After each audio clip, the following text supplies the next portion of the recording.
going to make a cup of tea, and again, this is just a little example or illustration of performing an action consciously rather than reducing it to a means to an end. So the water has already boiled a little bit. Let's see if I can bring it back to boil.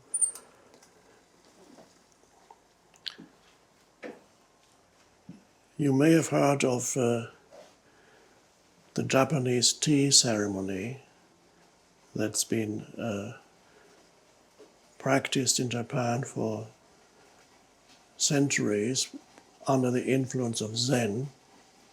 And the Japanese tea ceremony is to be conscious, acutely conscious at every step of the action of making the tea. So it's been perfected into a little work of art.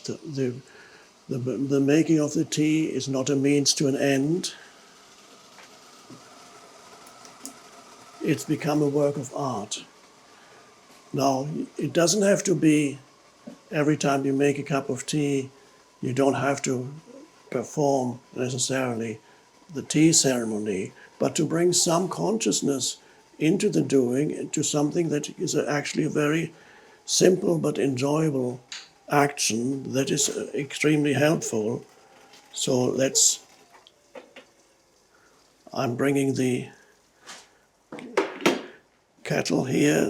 I've got this interesting tea here. It's green tea, and apparently it opens up in the form of a flower when you pour hot water over it.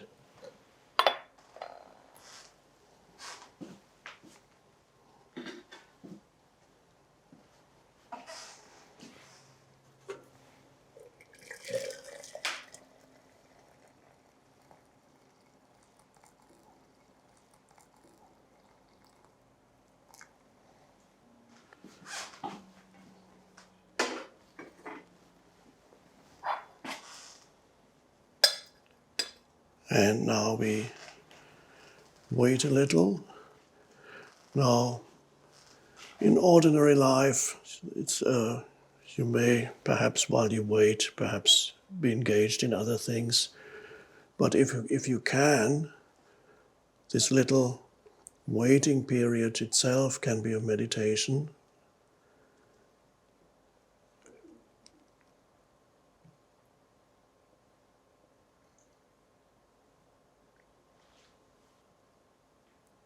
Another thing they practice in Japan, again under the influence of Zen, is flower arrangements that you might have heard of. This is to place flowers artfully into a vase, and it's very, very slow, conscious movements. It's done intuitively. If it's performed by a master, it's done intuitively. So one could call that consecrated action.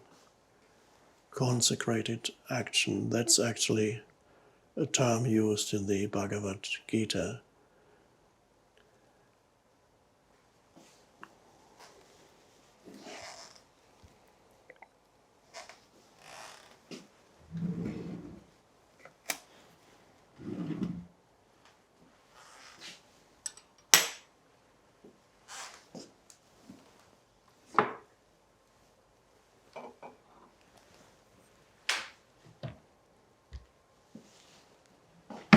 There's also a kind of, almost say, respect that you have for the objects that you handle.